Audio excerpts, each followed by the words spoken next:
एक बार एक महात्मा जी अपने कुछ शिष्यों के साथ जंगल में आश्रम बनाकर रहते थे।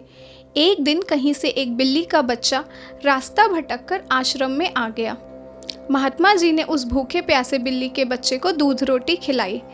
वह बच्चा वहीं आश्रम में रहकर पलने लगा। लेकिन उसके आने के बाद महात्मा जी को एक समस्या उत्पन्न हो गई कि जब वे शाम को ध्यान में बैठते तो वह बच्चा कभी उनकी गोद में चढ़ जाता, कभी कंधे या सिर पर बैठ जाता। तब महात्मा जी ने अपने एक शिष्य को बुलाकर कहा, देखो, मैं जब शाम को ध्यान पर बैठूं उससे पूर्व तुम इस बच्चे को दूर एक पेड़ से बांध आया करो। अब तो यह नियम हो गया।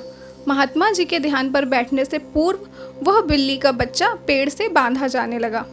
एक दिन महात्मा जी की मृत्यु हो गई तो उनका एक प्रिय काबिल शिष्य उनकी गद्दी पर बैठा। वह भी जब ध्यान पर बैठता उससे पूर्व बिल्ली का बच्चा पेड़ से बांधा जाता। फिर एक दिन तो अनर्थ हो गया। बहुत बड़ी समस्या खड़ी हुई कि बिल्ली ही खत्म हो गई। सारे शिष्यों की मीटिंग हुई। सबने विचार विमर्श किया कि बड़े महात्मा जी जब तक बिल्ली पेड़ से ना बांधी जाए तब तक ध्यान पर नहीं बैठते थे। अतः पास के गांव से कहीं से भी एक बिल्ली लाई जाए। आखिरकार काफी ढूंढने के बाद एक बिल्ली मिली जिसे पेड़ से बांधने के बाद महात्मा जी ध्यान पर बैठे। उसके बाद से ना जाने कितनी बिल्लियां मर चुकी और ना जाने कितने महात्मा जी की मृत्यु हो चुकी। लेकिन आज भी जब तक पेड़ से बिल्ली ना बांधी जाए तब तक महात्मा जी ध्यान पर नहीं बैठते।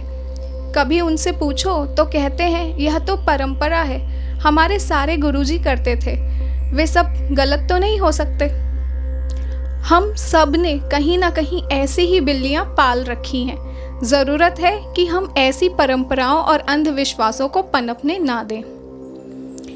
इसी तरह की इंटरेस्टिंग मोटिवेशनल स्टोरीज सुनने के लिए चैनल को सब्सक्राइब करना ना भूलें।